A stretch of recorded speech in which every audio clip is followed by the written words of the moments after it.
Hello, everybody, and welcome to the third ever episode of ZGN Talks. I'm your host, Emiliano. This is your host, Mitchell. Today we're going to be talking about, we just got back from a 5-country excursion, and we're going to tell you guys how we did it 19 for free.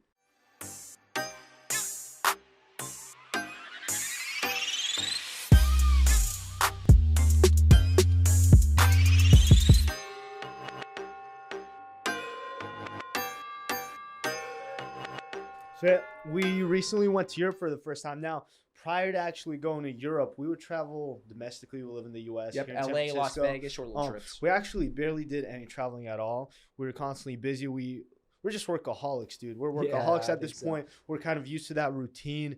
And I'd say we didn't really all start traveling as friends and all in a group together until the previous summer. We went to LA 2 times. We went to Vegas.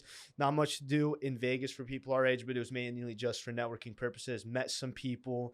And it wasn't until January that we ended up going to Europe. Now, prior to that, something super important that we learned when it comes to traveling, because we see a lot of people traveling. I remember my parents always talking to me about credit. Now, credit is really two-sided. A lot of people say use it. A lot of people say don't use it. It's going to work against you. If you want to go a bit into that. Yeah, so a lot of people, for you guys don't know what credit is, basically it's a term. It can be used a lot of different ways, but one of the ways it's used is it's basically used as saying pretty much a line of credit is something that you can loan out from a bank or institution that you have to pay back. So a lot of people obviously like credit cards count, lines of like mortgages count. That's all examples of credit. But there's a couple different types of credit. Some people, there's good credit and there's bad credit. Bad credit is what I would consider like you purchases that are just like splurges, stuff that is just like one-off that you're never really going to use again. And good examples of credit are stuff that, cash flow, stuff that's going to lead to more income, and something that's necessities. Like, for instance, you need to buy groceries, might as well put it on a credit card. You know what I mean? Yeah. And us personally, I'd like to call us credit geeks. Yep. And up until like the past 2 years, I've always been super confused about credit. A lot of my friends, people that contact me through various social media platforms, always tell me they're really confused about credit. I used to be in their shoes, but once you get to know it, you really learn how easy it is. There are a lot of loopholes that you could be leveraged. And that's essentially what we did with their travel. Now, for those that don't know, mine and Emiliano's main source of income comes through our Amazon-based stores. We have multiple Amazon stores on which we are competitive sellers on the marketplace. And aside from that, we also have other small ventures on the side. And all that together take up a lot of business expenses. And with credit, there's obviously personal credit, there's business credit. And business credit obviously has way more perks, as we've learned, because way before we opened up business credit cards, we had our own personal credit cards. We would hit those intro offers, but it wasn't nearly as close as to when we actually started getting those business cards. Probably tell what intro offers are real quick to see. So for those guys that don't know, intro offers, introductory offers are basically like short-term promotional offers that credit card companies and other financial institutions offer, and pretty much goes like this. Just give you guys an example. One that's out there right now, I think, is spend $500, get $200 back, or spend $3,000, get $500 back. And this could be in the terms in the form of cash, a statement credit, or something along the lines of points, which is actually really, really common. And a lot of the times, if you're running a business, you have a lot of expenses that you have to purchase, like inventory and stuff like that. And when you put them on a credit card, you're getting benefits and points and travel and basically ways to travel for something that you would have spent money on already. Right. And just a quick disclaimer, as I mentioned earlier, I used to always be super confused with credit. A really way to view it is literally a score of how well the banks trust you. Now, yes, credit gives you a lot of power. And at the end of the day, you need to be super responsible with it. Just because, say, we spend $5,000 and we get $2,000 worth of bonus points, which is equivalent of $2,000 in travel. That doesn't mean if we can't afford something, we're randomly just going to go buy it on credit. That would be absolutely atrocious. So, I know people have done that. Yeah, people do that. And you see how they end up doing. So I guess pretty much what we did is we spent a lot of business expenses, and we took those points and we did a five country excursion about 2 weeks ago. And we saw London, Amsterdam, Prague, Zurich, Barcelona. So those 5 countries over the course of about 2 weeks. And yeah, pretty much use points to get all the flights for free and most of the food and accommodations for free as well. Correct. Now, most of our points are stacked up through our Chase and American Express accounts. Now, we'll be making videos later on about American Express cards and Chase cards because the way their points work and are valued best in the game are completely different. Yes, best in the game, but they're also valued completely different. 1 point on Amex could be completely different than 1 point on Chase. It obviously depends what card too. Sure, exactly. Type of points. But we'll get into that in another video. Yeah. Now, something just very helpful. A lot of people don't know about this. Usually people go on Expedia and all those travel sites. Skyscanner is something we've really been using. Now, keep in mind, we do have the points to pay for all the flights, but sometimes we find that it's just not worth it. So for example, Chase, when we were booking using our points through Chase, bro, I remember that Chase is only connected to Expedia. And only certain airlines too. Yep. And flights on Expedia tend to be much more expensive. While if we go on Skyscanner, say on Expedia, the flight is worth $90, which we use on points, and then we go on Skyscanner and it's worth $30, we're not going to use our points. We'll just pay straight cash instead of having to always leverage our points. So make sure that when you're using your points, make sure that the price value is worth it and that you're not just wasting money because you want to use those points. And for you guys that don't know, Skyscanner is essentially like an app where you plug in where you're from, and you can plug in basically a way so it calculates the cheapest flights by month or by destination. So for instance, we were able to see, oh, this is the best deal to get to London. If I were to go, a day earlier, it would have been like triple the price. So the way we do things is we look for the best deal in Skyscanner, then we go to our credit companies and we see which one has the best, point to dollar ratio, and we book like that. Okay. And something that I also learned is, for example, what's the most expensive cost of when you're taking a trip is actually flying across the globe. So for example, we live in SF. The expensive part was getting to London. But while we're in Europe, because we went to London, Amsterdam, Prague, Zurich, and then Barcelona, once you're in Europe, flights are super cheap there. Then getting back from Barcelona to San Francisco, that was like $20 to $40 between each location once you're there. On average, I think cheap. One of the flights cost like $70, but we just picked the time, early time we wanted to be there. One place. But once you're what's expensive is traveling around the globe. Many places, Airbnb, you could get a great deal. Hotels, you could get a great deal. Flights, and that's what's so good about all of these companies and being able to use. Because at the end of the day, it's pretty much free money on expenses that you were going to use anyways. Yep.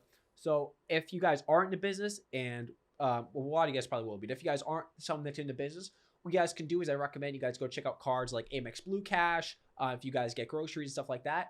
And, just if you currently pay with a lot of stuff for debit cards, you're really missing out on benefits. So the way most of your credit card companies work is they actually collect a 2 to 3% fee, depending on the credit card issuer, from the person you buy from for them processing your credit card. And basically what these credit cards do is they give that part of that fee back to you in the form of points and dollars. Now, if you have a debit card, essentially what you're doing is you're not getting the benefits from the person paying to basically accept that card. So pretty much, if you're going to go get groceries or you're going to have any necessities like that, you want to be using a credit card because you're also really just missing out on points. Like if you be getting 3% back in groceries like the Blue Cash has from Amex, and you could, I think it's $200 for $500 in spend. Something like that. If you're getting back $200, spending $500, and you could be getting at 3%, you should really be using that card, not, it's like debit card with no benefits. And something that I just wanted to stress is each credit card has its own purpose. So for example, if we have one card that we put a lot of expenses for on which we order online, that doesn't mean we're going to use that card for when we go out and have dinners, for example, because there are certain cards that if you purchase online, you get 3% back.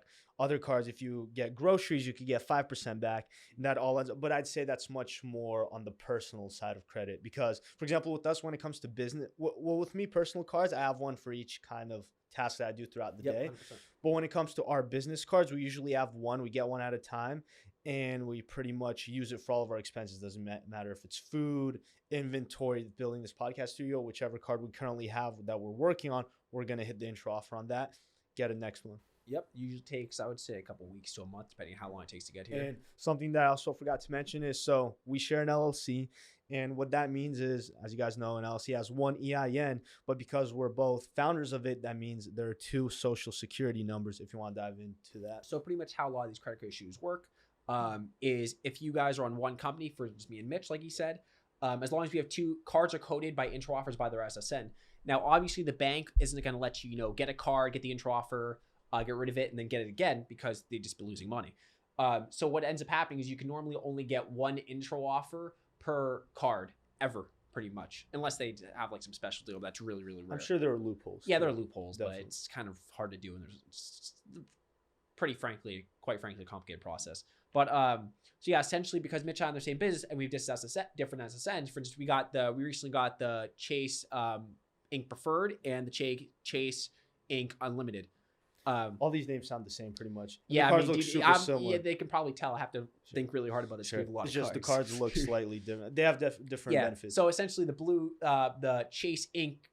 Unlimited is spend $3,000 to get $500 back. Now you just got yours. We pretty much about to hit that. We're about to go to mine. And then before that, we had the Chase Business Preferred, which is I think about get 25% back, pretty much in points. Exactly. So yeah. So that's definitely something to bring attention to, because if you get one credit card and hit the intro offer for it, you can't necessarily go get the same exact one and hit the intro offer most times. So that's, I'd say, an advantage we definitely have within our business. We're able to get the same card twice.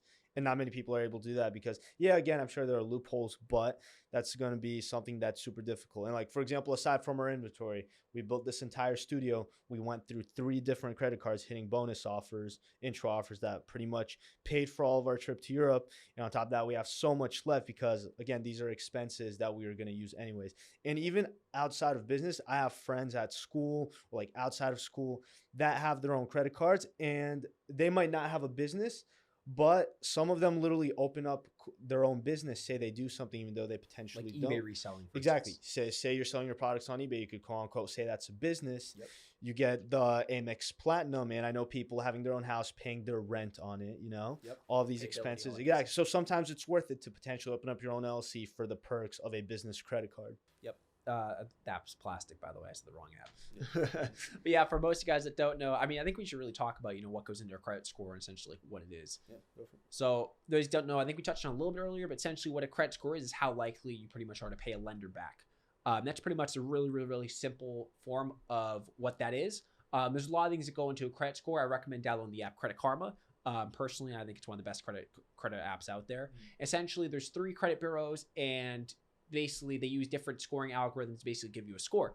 I believe their algorithms are slightly different, not by that much. But basically there's these 3 credit bureaus, and most banks and institutions use one of these 3 or more than one of these 3 to, pull your credit and decide whether or not you're approved for something. So a lot of the times, oh, my bad, misspoke. But essentially what happens when you go on that app, they give you 2 of the 3 and they display it to you and they tell you how to increase your score. So a lot of things, typical things go into determine your score. For instance, number of accounts, how old you've had accounts, how if you pay people back. And yeah, it's pretty much it. It's pretty self-explanatory in my opinion. Dude, I'm going to be straight up with you. Missing a payment scares me, dude. Because I've never done it, but for example, in Chase, this happened to us a few days ago. So usually if you go on your card and you have a certain amount to pay off by a certain date, for example, a minimum payment, you can make that minimum payment, but you will still be charged interest on the remaining balance. Now, the interest that you'll be charged will depend on many factors. Have you missed a late payment before? What's your credit score? And all those factors kind of come into play. And for example, Chase was super sneaky with us, dude. Yeah, they were. It literally didn't. It said we needed to pay off a minimum, but if we want to see our full balance to pay off, it didn't show. And that's something you always need to be super careful with. You guys need to be on time to see when you need to pay it off. I personally, like with my personal cards, I like to pay everything off the next day. Now, there are certain hacks that I've learned that if you wait a certain amount, pay it off before a certain amount is due, that's going to help your credit score much more. But I just like to pay it off the next day to get it out of the way. Yep, I completely agree with that one. Yeah, watch out for Chase. These guys are a little bit sneaky sometimes. Super sneaky. American Express is super straightforward. We love you, American Express. But I prefer Chase points over Amex points. Sponsor us, either one of you will take it. Of course, yeah, bro. But no, credit, dude, is super. And this is something they don't teach at school. Like I'll be sitting with people in class. These guys are 20, 21, still don't have a credit score, don't have any credit history, and I'm like, why not? My parents said it's bad. Their parents had a bad experience with it. And a lot of it, again, goes into student loans. Credit is putting a bunch of people in debt for student loans. And again, that's a huge difference between good debt and bad debt. But the whole education, that's a whole other conversation. That's a whole other conversation. We have a lot to say about that. A lot to cover. But no, this is something like we're 19 years old. We've been able to pretty much I got my first card right when I turned 18. Same, like within a couple days. It's been a year. It's literally been a year and a half, and I'm already able to leverage that to literally travel for free. Not gonna have to pay for flights for a long time. Could travel anywhere, especially if we were flying around in the U.S. Oh yeah, dirt cheap, dude. So again, it's expenses that you would have been paying, except don't use cash. It's that simple. Don't use cash. Be responsible. Be responsible. 100%. It's not hard. Once you get the hang of it, it's simple, and yeah, it's pretty much how it goes, bro.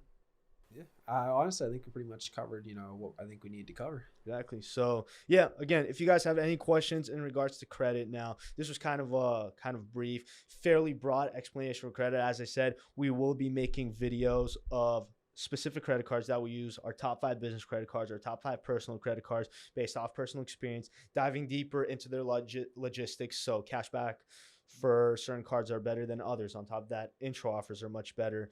The 5 for 24 with Chase and many other topics just fully around credit. We'll be definitely diving into the specifics of that. If you guys have any questions, feel free to let us know. You know what our social platforms are. Check the description for that. And yeah, sub, like, do all that. This was our 3rd video. Yep. And yeah, thank you guys for watching. Hope you guys have a great day.